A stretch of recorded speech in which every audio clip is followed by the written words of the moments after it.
नमस्कार प्रिय दर्शकों। हाजिर हूं मैं सूर्य राशि परिवर्तन प्रभाव को लेकर 18 अक्टूबर 2023 दिन में 9:04 पर भुवन भास्कर अपनी वर्तमान कन्या राशि को छोड़कर अपनी नीच राशि तुला राशि में प्रवेश करने जा रहे हैं, जहां की वो 17 नवंबर 2023 की प्रातः तक रहेंगे और इसके पश्चात वृश्चिक राशि में प्रवेश कर जाएंगे। प्रिय दर्शकों, मेष से लेकर मीन राशि पर्यंत प्रत्येक राशि के जातकों के लिए आत्मा, पिता, पद प्रतिष्ठा, उच्च सरकारी नौकरी, मान सम्मान के कारक सूर्य आपके जीवन में क्या प्रभाव लेकर के आ रहे हैं।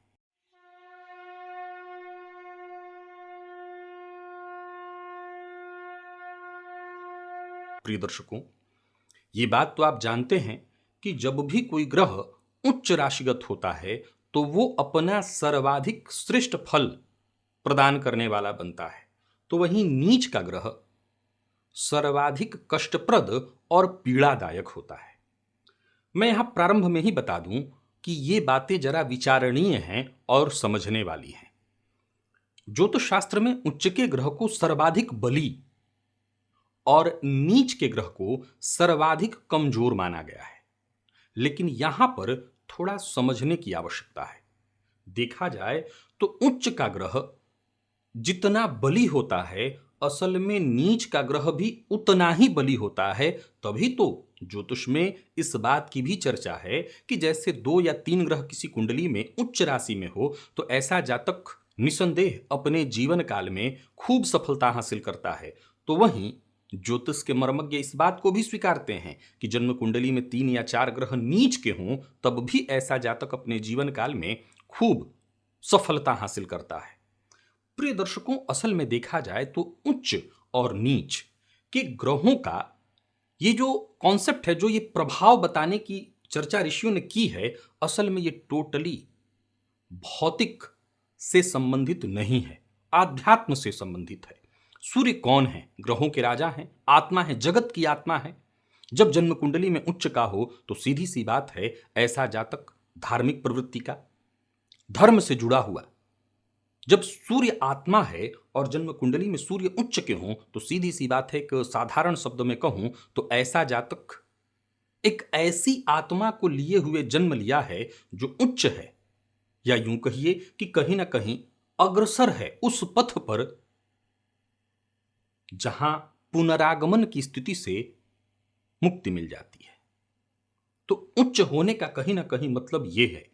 अब चूंकि मैंने क्या कहा कि जैसे उच्च का ग्रह बहुत बली होता है, वैसे ही नीच का भी।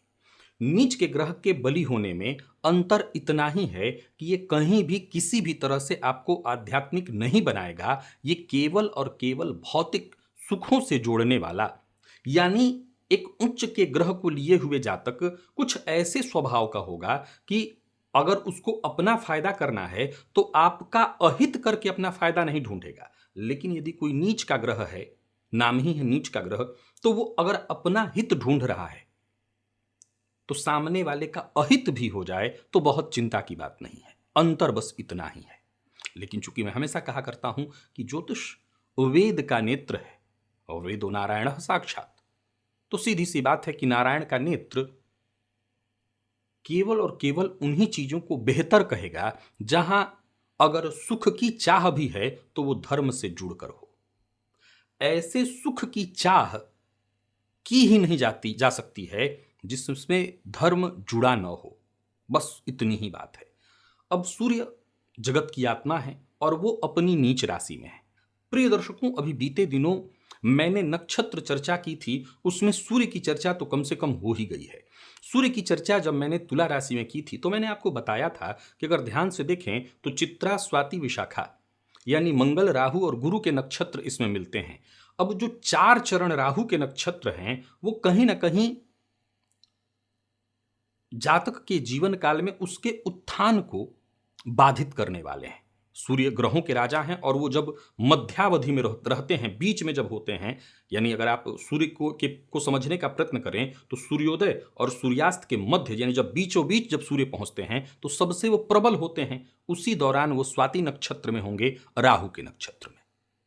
फलतः नक्षत्र का प्रभाव पड़ेगा और सूर्य जो कि जगत की आत्मा है वो कहीं ना कहीं, पहले इसीलिए उसको बुरा कहीं ना कहीं माना गया कि वो राहु के नक्षत्र में होकर के अपना शुभ प्रभाव उत्पन्न नहीं कर पाएंगे। लेकिन फिर मैंने समझाया था कि उसके बाद विशाखा नक्षत्र में जब वो पहुंचेंगे, गुरु के नक्षत्र में है, तो ये विचारणीय होगा कि ऐसा नहीं कि पूरा का पूरा सूर्य खराब फल ही देंगे। आइए जानते हैं सूर्य के इस गोचर को कि ये प्रत्येक राशि के जातकों के लिए कैसा होने वाला है। क्योंकि सूर्य जब अच्छी स्थिति में होते हैं तो सीधी सी बात है कि जातक जीवन के हर क्षेत्र में सफलता हासिल करता है, मान सम्मान हासिल करता है। और सूर्य जब कमजोर होते हैं तो यही मान सम्मान की कमी, आत्मविश्वास की कमी, नेत्र रोग, नेत्र से संबंधित पीड़ा, पिता के साथ संबंध खराब होने लगते हैं। चलिए चर्चा प्रारंभ करते हैं। सबसे पहले मैं बता दूं, यह राशिफल मैं आपको आपके चंद्र राशि के आधार पर बताने जा रहा हूं। यानी आपकी जन्म कुंडली में चंद्रमा जिस राशि में बैठे हैं वही आपकी जन्म राशि या चंद्र राशि है, उसी के आधार पर आप इस राशिफल को देखिए।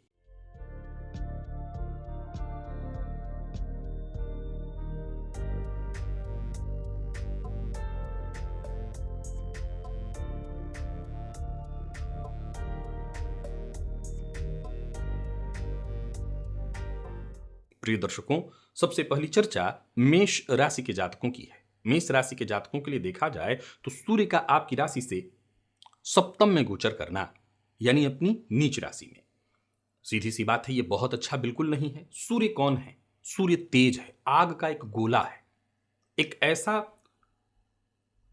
तेज पुंज जो जहां भी होगा उस भाव को जलाना शुरू कर देगा, क्योंकि उसके अंदर इतना प्रकाश है। अब सप्तम भाव कौन सा भाव है? तो हमारे दाम्पत्य का भाव है। यहां पर नीच राशि में सूर्य, एक और भी पॉइंट होता है कि राशि से सप्तम में सूर्य का होना, जहां पर सूर्य अस्त की स्थिति में हो जाते हैं, यानी एक तरह से देखें तो आत्मा का कमजोर पड़ जाना। यानी कैसी आत्मा? आत्मा न तो कभी मरती है न जन्म लेती है, तो कैसी आत्मा की यह चर्चा है? एक ऐसी आत्मा की चर्चा जो कहीं ना कहीं सदैव उत्थान की ओर वाली है, ऊर्ध्व आरोही है, वो निम्न गमन करने वाली निम्नगामी बन जाए। तो ये बहुत अनुकूल गोचर मेष राशि के जातकों के लिए नहीं कहा जाएगा। ये दाम्पत्य जीवन में परेशानी, जीवन साथी से मतभेद, जीवन साथी के स्वास्थ्य में परेशानी, हड्डियों से संबंधित परेशानी, पार्टनरशिप में यदि काम करते हैं तो वहां पर भी संबंध में किसी न किसी तरह से समस्या उत्पन्न होने वाली है। जरा जरा सी बात पर आपको क्रोध होना। अब चूंकि मैं अभी कह के हटा हूं कि नीच का ग्रह भी कमजोर नहीं होता, फलतः ये परेशानियां क्यों आएंगी? तो सीधी सी बात है आपके अहंकार के कारण। तो संबंधों पर जो बुरा प्रभाव पड़ेगा वो आपके अहंकार के कारण। तो इस पर आपको नियंत्रण रखना होगा, अपनी वाणी पर नियंत्रण रखना होगा। संतान पक्ष को लेकर के चिंता, प्रेम संबंध के मामले में परेशानी। अब सब कुछ खराब ही नहीं है, कुछ अच्छा भी है, उसे भी सुनिए। प्रिय दर्शकों, देव गुरु बृहस्पति की दृष्टि ऐसे नीच के सूर्य पर पड़ रही है और ये सूर्य मंगल के साथ भी युति बना रहे हैं। तो मंगल के साथ युति तो कोई बहुत खास नहीं कहूंगा आपके लिए, लेकिन देव गुरु की जो दृष्टि पड़ रही है इसे सूर्य पर, ये कहीं ना कहीं एकदम से जो दाम्पत्य जीवन में कलह विवाद की स्थिति की चर्चा हो रही है वो वैसा नहीं होने देंगे। कहीं ना कहीं आपके अंदर ये बुद्धि जागृत रहेगी कि क्या सही है और क्या गलत है। यानी गुरु के दृष्टि के कारण जो सूर्य की दशा मेष के जातकों के लिए बहुत खराब हो सकती थी, मैं उसे इतना खराब तो नहीं ही कहूंगा। बस 2-3 बातों का आप ख्याल रखिए। अहंकार से बचिए, जीवन साथी का सम्मान करिए, पार्टनर का सम्मान करिए। अहंकार से पूरी तरह से बच जाना है। अहंकार से बच गए, कोई दिक्कत नहीं, भुवन भास्कर को अर्घ्य प्रदान करिए और आदित्य हृदय स्तोत्र का पाठ करिए। पिता का सम्मान करिए, झूठ बोलने से बचिए, मद्यपान मांसाहार मत करिए, ताकि यह गोचर आपके लिए उत्तम हो। वृषभ के लिए देखा जाए तो सूर्य का यह गोचर जो कि आपकी राशि से षष्ठ में होने जा रहा है, और आप जानते हैं कि षष्ठ में जब सूर्य गोचर करेंगे तो यहां पर उनका नीच भंग। अब यहां पर देखिए, ये भी एक विचारणीय तथ्य ही है कि नीच भंग, मैं इस पर भी कई बार चर्चा करके आपको बता चुका हूं कि ग्रह को बुरे भाव में रख करके उसकी बुराई को कम करना, या यूं समझ लीजिए कि बुरा ग्रह बुरे भाव में जाकर के और प्रभावशाली हो जाना। तो यहां पर असल में उसकी बुराई कम नहीं होगी, वो बढ़ेगा और उसके बुरे प्रभाव से ही जातक को उसके जीवन काल में विशेष सफलता मिलेगी। जैसे जो भी आपके जीवन काल में छुपे हुए प्रत्यक्ष अथवा अप्रत्यक्ष शत्रु थे, वो सब के सब अब आपके सम्मुख हथियार डालने के लिए मजबूर हो जाएंगे। आप अपने विरोधियों पर अवश्य ही विजय हासिल करेंगे। चाहे वो कोर्ट कचहरी से संबंधित मसला हो या किसी भी तरह की परेशानी, यह गोचर आपके लिए अनुकूल परिणाम लेकर के आ रहा है। आत्मविश्वास में आपकी वृद्धि होगी। वो कब होती है? जब आप सफलता हासिल करते हैं तो सीधी सी बात है आपके आत्मविश्वास में वृद्धि हो जाती है, दूसरों पर आपका प्रभुत्व जमेगा। लेकिन स्वास्थ्य के लिए बहुत अच्छा तो नहीं कहा जाएगा, क्योंकि सूर्य पित्त की वृद्धि करते हैं तो पित्त से संबंधित परेशानियां खड़ी होंगी। तो उसका आपको ख्याल रखना है। खान पान में बहुत सुधार, आदत में अपनी सुधार। विद्यार्थियों के लिए यह गोचर अच्छा माना जाएगा। जो विद्यार्थी किसी भी तरह की प्रतियोगी परीक्षा, क्योंकि छठवां भाव प्रतियोगिता का भी है, तो उनके लिए बहुत अच्छा है। लेकिन स्वास्थ्य में जिनको हड्डियों का दर्द है, जिनको ब्लड प्रेशर है, जिनको हार्ट प्रॉब्लम है, उनके लिए बहुत परेशानी का विषय है। अब चूंकि ये सूर्य गुरु की दृष्टि से भी दृष्ट हो रहे हैं, फलतः विद्यार्थियों के लिए तो बहुत ही अच्छा है। लड़ाई झगड़ा वाद विवाद, अपना वर्चस्व जहां भी आपको कायम करना है वहां पर आपकी जय है। आप अपनी जीत हासिल कर सकते हैं। किसी को उधार नहीं देना, परंतु उधार लेने की सोच रहे हैं तो ले सकते हैं। इस गोचर काल के दौरान किसी भी तरह के कागजात इत्यादि पर साइन करना है तो मैं आपको एक सलाह दे दूं कि साइन करने से पहले भलीभांति उसे समझ लीजिए, अच्छे से पढ़ लीजिए, नहीं किसी समस्या में आप फंस जाएंगे। तो समस्या से बचना चाहते हैं तो बहुत सोच समझ करके ही ऐसा कार्य आपको करना है। बाकी देखा जाए तो वृषभ राशि के जातकों के लिए यह गोचर हर तरह से बढ़िया है। आप किसी भी फील्ड के व्यक्ति हैं, नौकरी पेशा व्यापारी वर्ग, दोनों के लिए कहना चाहता हूं यह गोचर बहुत बढ़िया है। उपाय के तौर पर खान पान पर नियंत्रण, मद्यपान मांसाहार से दूरी, पिता का सम्मान और झूठ बोलने से बचेंगे तो ज्यादा अच्छा रहेगा। वैसे तो ये सूर्य नीच राशि में षष्ठ में, वो तो आपको झूठ बोलने के लिए ही कहीं ना कहीं अग्रसर करेंगे और झूठ बोल करके ही आपके काम बनेंगे, लेकिन फिर भी यह गोचर आपके लिए हर तरह से अच्छा है। मिथुन राशि, सूर्य का यह गोचर जो कि आपकी राशि से पंचम में होने जा रहा है। मैं बता दूं, यह राशिफल मैं आपको आपके चंद्र राशि के आधार पर बताने जा रहा हूं। मैं इस गोचर को आपके लिए 70 और 30 का रेशियो रखूंगा। 70% तो मुझे अच्छा दिखाई पड़ रहा है, 30% परेशानियां भी हैं। वो 30% परेशानियां कहां हैं, पहले ये जानिए। वो 30% परेशानियां हैं, कहीं ना कहीं यह गोचर धर्म के मर्म से आपको अलग करने का प्रयत्न करेगा। यानी जो धार्मिक विचारधारा थी, गुरु की दृष्टि है, उससे बचाव तो जरूर होगा, पर फिर भी धार्मिक विचारधारा से थोड़ा सा आप कटेंगे। एक ये बुराई है। नंबर 2, आप अगर खान पान पर नियंत्रण नहीं रखते हैं तो आपको पेट जन्य रोग, क्योंकि सूर्य पित्त की स्थिति गर्मी उत्पन्न करते हैं तो पित्त होने लगता है, तो बहुत तला भुना ऐसी चीजें खाएंगे, मद्यपान करेंगे, मांसाहार करेंगे तो आपके लिए बहुत हानिकर होगी। सूर्य विच्छेद भी कराते हैं, फलतः संतान पक्ष को लेकर के चिंता, प्रेम संबंध में परेशानी और गर्भवती महिलाओं को कष्ट, ये भी देंगे। अब हम चलते हैं इस गोचर की शुभता की ओर। मैं बात उन विद्यार्थियों की करना चाहता हूं जो सचमुच पूरी तरह से प्रयत्नशील हैं, समर्पित हैं अपनी शिक्षा के प्रति। यह गोचर बहुत अनुकूल है आपके लिए। मैं बात कर रहा हूं उन लोगों की जो किसी भी प्रकार के शाबर मंत्र इत्यादि, ऐसे मंत्र जिसे मैं किसी उत्तम कोटि का मंत्र न कहूं, जिसमें मारण मोहन उच्चाटन शामिल होता है, ऐसे मंत्रों की यदि सिद्धि करना चाहते हैं तो गुरु की दृष्टि से दृष्ट होने के कारण ये सूर्य आपको शीघ्रातिशीघ्र सफलता प्रदान कराएंगे। ये बहुत अच्छा है आपके लिए। तो आध्यात्मिक दृष्टिकोण से बहुत अच्छा नहीं है, परंतु अगर आप कोई मंत्र इत्यादि सिद्ध करना चाहते हैं, मारण मोहन उच्चाटन को सिद्ध करना चाहते हैं, अनुकूल है। जैसा मैंने कहा, गर्भवती महिलाओं को जरा सचेत रहना है। बाकी 70% में धन लाभ की स्थिति है और जीवन में सफलता के लिए आप जो भी प्रयास कर रहे हैं, जो भी मार्ग आपने चुन रखा है, उन्हीं मार्गों से आपको सफलता मिलेगी। यह गोचर आपके हित के लिए है। 70% का बहुत अच्छा मतलब होता है, आर्थिक दृष्टिकोण से बहुत अच्छा है। कोई नया कार्य भी प्रारंभ करने की सोच रहे हैं तो कर सकते हैं, लाभदायक है। संतान को लेकर के थोड़ी चिंता रहेगी। दाम्पत्य जीवन कोई बहुत खराब नहीं है, बल्कि कोई समस्या है तो बहुत हद तक वो हल तो नहीं कहूंगा कि हो जाएगा, लेकिन फिर भी उस पर अगर आप विचार करते हैं तो उसके लिए भी आपको रास्ता मिलेगा। खान पान पर नियंत्रण रखिएगा, भुवन भास्कर को अर्घ्य दीजिएगा। अच्छा, खान पान पर नियंत्रण नहीं रखते हैं तो संतति को कष्ट और ज्यादा होगा, और भुवन भास्कर को अर्घ्य प्रदान करिएगा, आदित्य हृदय स्तोत्र का पाठ करिएगा तो यह गोचर और अच्छा फल देगा। कर्क के लिए यह गोचर चतुर्थ में है और उत्तम नहीं है, ये कष्टदायक है। निसंदेह इसका उत्तरार्ध आपके लिए भी कुछ अच्छा होगा, लेकिन वो अच्छा 20% है, 80% परेशानियां हैं। इस गोचर में कलह, माता के स्वास्थ्य में परेशानी, हार्ट पेशेंट हैं तब तो प्रबल सावधानी बरतिए, क्योंकि परेशानी बड़ी स्थिति में आ सकती है या संभवतः अटैक आ जाएगा, या पहले से आया हुआ है, तब तो आपको बहुत सचेत रहना है। जिन लोगों को हार्ट में स्टेन वगैरह लगे हुए हैं वो बहुत सचेत हो जाए। यात्रा सावधानी के साथ करिए। पिता के साथ, माता के साथ अनावश्यक विवाद की स्थिति उत्पन्न होगी। यात्रा आपके लिए कष्टदायी होने वाली है। यह बहुत अनुकूल समय नहीं है। प्रॉपर्टी को खरीदना बेचना, इससे आपको बचना चाहिए। धन का व्यर्थ में व्यय होगा। और जैसा मैंने कहा, हार्ट से संबंधित परेशानी, वाहन इत्यादि चलाते समय भी सावधानी बहुत बरतनी है। समाज में मान सम्मान की हानि, छवि धूमिल हो सकती है। पर मैंने 20% अच्छा भी कहा है। इस 20% में अच्छाई में यह है कि कार्यक्षेत्र में, चूंकि गुरु की दृष्टि से दृष्ट है सूर्य, तो जैसे जैसे समय आगे बढ़ेगा, स्वाति नक्षत्र को जब ये पार करेंगे तो कार्यक्षेत्र में सफलता मिलने लगेगी। नौकरी के लिए जो लोग प्रयत्नशील हैं उन्हें सफलता मिलेगी। पिता का सहयोग मिलेगा। लेकिन सब अंत में होगा, यानी जैसे ये पूरे 1 महीने का गोचर है, जब आखिरी समय करीब पहुंचेगा तब ये चीजें आपके लिए अच्छी स्थिति में आने लगेंगी। और वो भी तब होंगी जब आप सूर्य की आराधना करें, सुबह उठ करके सूर्य को जल दें, सूर्य को अपने अनुकूल बनाने का प्रयत्न करें, पिता का सम्मान करें, तब जाकर के अच्छी स्थिति आपको मिलेगी। नहीं तो फिर परेशानी में आप हैं।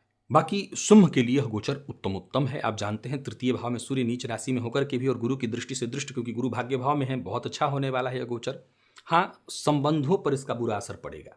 छोटे भाई बहन के साथ संबंध में थोड़ी परेशानी। जान लीजिए कि यह राशिफल मैं आपको आपके चंद्र राशि के आधार पर बता रहा हूं।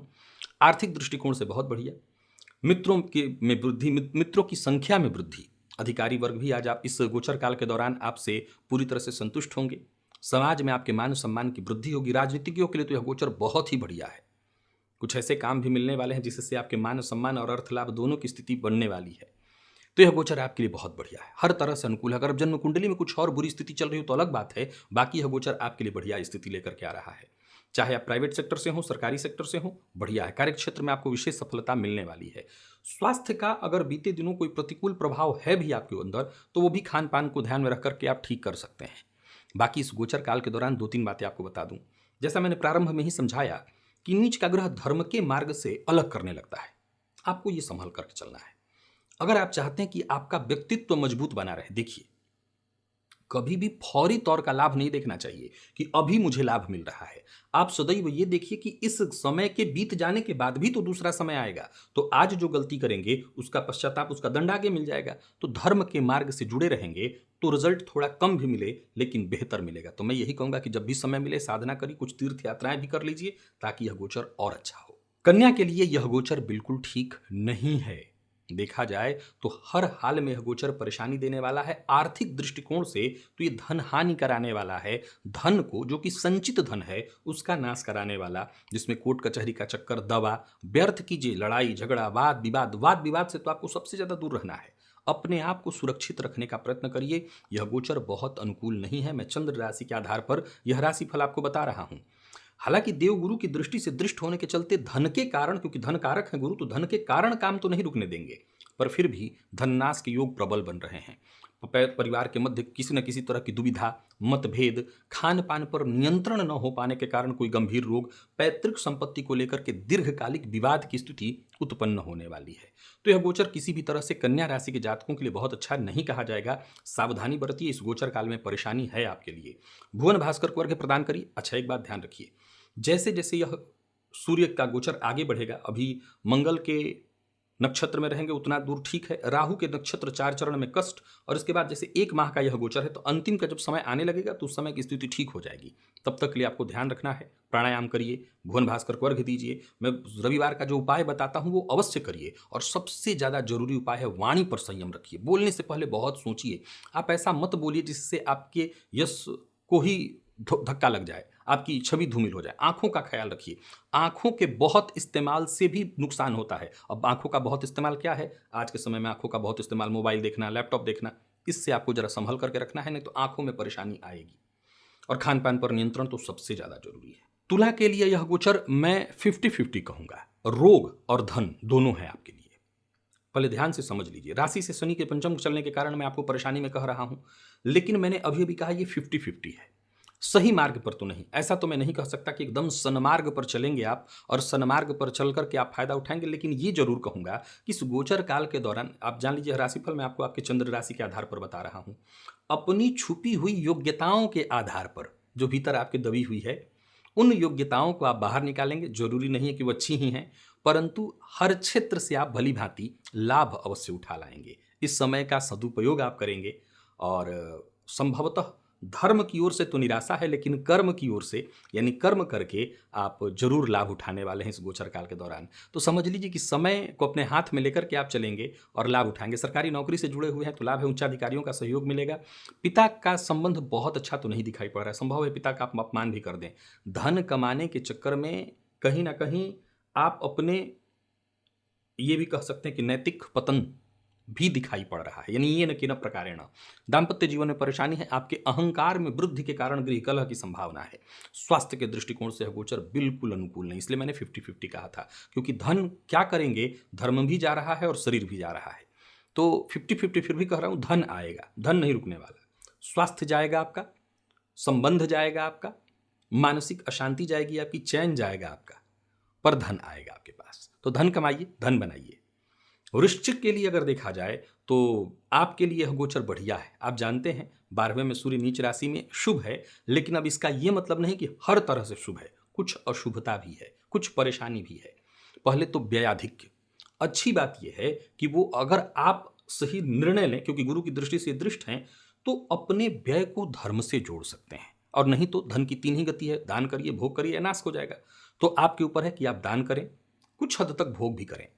तो सावधानी के साथ भोग करेंगे तो नाश होने से बचेगा। तो पहला पॉइंट ये कि धन व्यर्थ न जाए, इसलिए धन का सही उपयोग करिए। नंबर 2, स्वास्थ्य का अपने ख्याल रखिए, विपरीत का सम्मान करिए, वाणी पर नियंत्रण रखिए। कार्य क्षेत्र में जो भी परिवर्तन हो उसे शांति से स्वीकार कर लीजिए। बहुत ज्यादा लड़ाई झगड़ा विवाद, इससे दूर एक बेहतर इंसान बनने का बस प्रयत्न करिए, यह गोचर आपको फायदा देगा। यात्रा करते हैं तो बहुत सावधानी के साथ करिए और गलत खान पान, गलत आदत से बचिए। भुवन भास्कर को अर्घ्य प्रदान करिए, गायत्री मंत्र का जप करिए, पिता का सम्मान करिए, झूठ बोलने से बचिए। यह गोचर निसंदेह आपको फायदा देगा। धनु, इस राशि के लिए भी सूर्य का यह गोचर बहुत बढ़िया है, लाभप्रद है। चिंता थोड़ी सी आपके लिए भी है, लेकिन वो मामूली है। अर्थ में कहीं कोई दिक्कत नहीं, व्यवसाय बढ़ेगा, नौकरी पेशा है तो पदोन्नति, राजनीतिज्ञ है तो पदोन्नति, मित्र समाज मान सम्मान में हर जगह वृद्धि। बॉस भी आपके साथ जुड़कर के ही काम करना पसंद करेंगे। व्यवसायी है तो व्यक्तिगत अनुभव तो आपका बढ़िया ही होने वाला है। जीवन साथी का साथ भी मिलने वाला है। तो यानी इन सब मामलों में कहीं कोई चिंता नहीं है। तो जो थोड़ी बहुत परेशानी है वो क्या, खान पान। जब बहुत अच्छा आने लगता है तो इंसान बहुत अच्छा खाने लगता है, उस पर नियंत्रण रखना है। नहीं तो पेट में जलन, पित्त जन्य रोग, पेट से संबंधित परेशानी, इसमें अल्सर इत्यादि भी आता है, तो उस पर आपको ध्यान रखना है। संतान पक्ष को लेकर के चिंता होगी, संतान का भटकाव आपको चिंतित कर सकता है। आप गर्भवती महिलाओं को भी यह गोचर थोड़ा सा कष्ट देने वाला है, तो इनको सावधानी बरतनी है। बाकी यह गोचर उत्तम है। भुवन भास्कर को अर्घ्य प्रदान करिए, पिता का सम्मान करिए, देर तक मत सोइए, सूर्योदय से पहले उठिए, उत्तम रहेगा यह गोचर। मकर के लिए यह गोचर जो कि आपकी राशि से दशम में है, मैं इसे 50-50 कहूंगा, या यूं कहिए कि 50 से थोड़ा कम ही कहा जाए, 60-40 कहिए, क्योंकि कार्य क्षेत्र में परेशानी भी तो है। सूर्य दिग्बली हैं, नीच के हैं, दिग्बली हैं और गुरु की दृष्टि से दृष्ट हैं। कहीं ना कहीं किसी भी कार्य को करने से पहले एक नकारात्मक विचार, निराशा के भाव मन में उत्पन्न होंगे, लेकिन फिर वही जब आप प्रयत्न करेंगे तो सफलता आपको मिलेगी और मैं कह सकता हूं कि निराशा के भाव समाप्त होंगे। उच्चाधिकारियों से बहुत सहयोग की उम्मीद तो नहीं है, पर फिर भी आपके काम रुकेंगे नहीं। योजनाबद्ध ढंग से अगर काम करें तो योजना आपकी पूर्ण होगी और यूं भी समझ ले कि प्रगति आपको मिलेगा। नौकरी की तलाश में हैं तो मनोनुकूल नौकरी तो नहीं, पर मिलेगी नौकरी अवश्य, सफल इसमें होंगे आप। कोर्ट कचहरी के चक्करों में अगर हैं तो यहां पर परेशानी होगी, इसमें मुक्ति नहीं दिखाई पड़ रही। व्यर्थ के धन व्यय, कुछ लोगों को नौकरी में परिवर्तन के चलते परेशानी होगी, कुछ लोगों को नौकरी में व्यर्थ की परेशानियां देखनी पड़ेंगी। उठापटक, उतार चढ़ाव की संभावना भी है। पिता के स्वास्थ्य में दिक्कत, पिता के साथ मनभेद या मतभेद की संभावना भी है, तो इन बातों को लेकर के जरा सावधान रहना है। भुवन भास्कर को अर्घ्य दीजिए, पिता का सम्मान करिए, ताकि यह गोचर उत्तम हो आपके लिए। कुंभ के लिए यह गोचर परेशानी लेकर के आ रहा है, पिता के साथ दिक्कत। हालांकि आपको आपके जीवन साथी को फायदा जरूर मिलेगा। अगर वो वर्किंग है तो उनको विशेष फायदा मिलने वाला है। मान सम्मान की हानि होगी, आपके द्वारा किए गए गलत कार्यों से, गैर कानूनी कार्य का हिस्सा बनने से बचिए और अपने पद का दुरुपयोग मत करिएगा, नहीं किसी मुसीबत में पड़ेंगे। इस गोचर काल के दौरान बहुत संभल करके रहना है। पिता के साथ संबंध को मधुर बनाए रखना है, खान पान पर नियंत्रण रखना है। धर्म, पूजा पाठ इत्यादि से जितना जुड़े रहेंगे आपकी परेशानियां कम होंगी। विद्यार्थियों के लिए यह गोचर अच्छा है, तो धार्मिक कृत्यों में जाना, धार्मिक कृत्यों में खर्च करना यह आपके लिए अच्छा दिखाई पड़ रहा है। वहीं संतान को लेकर के थोड़ी चिंता आपको रहेगी, संतान की शिक्षा को लेकर के भी चिंता रहने वाली है। तो इस मामले में थोड़ा सा आपको सचेत होकर के, सावधान होकर के आगे बढ़ना है, तब जाकर के यह गोचर आपके लिए शुभ होगा। बाकी बहुत शुभ तो मैं नहीं ही कहूंगा, परेशानी थोड़ी बहुत तो रहेगी ही रहेगी।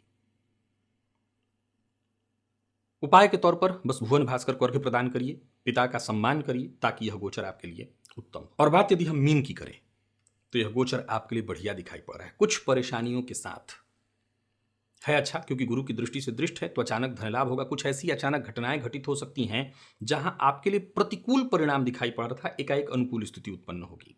जीवन में कोई बड़ा सुधार करने की सोच रहे हैं तो करिए। आचरण अपना जितना हो सके अधिक से अधिक शुद्ध रखने का प्रयत्न करिए। यह गोचर कुछ प्रतिकूल परिस्थितियां भी उत्पन्न करेगा, लेकिन उसे आप पार करने का प्रयत्न करिए और पार कर लेंगे।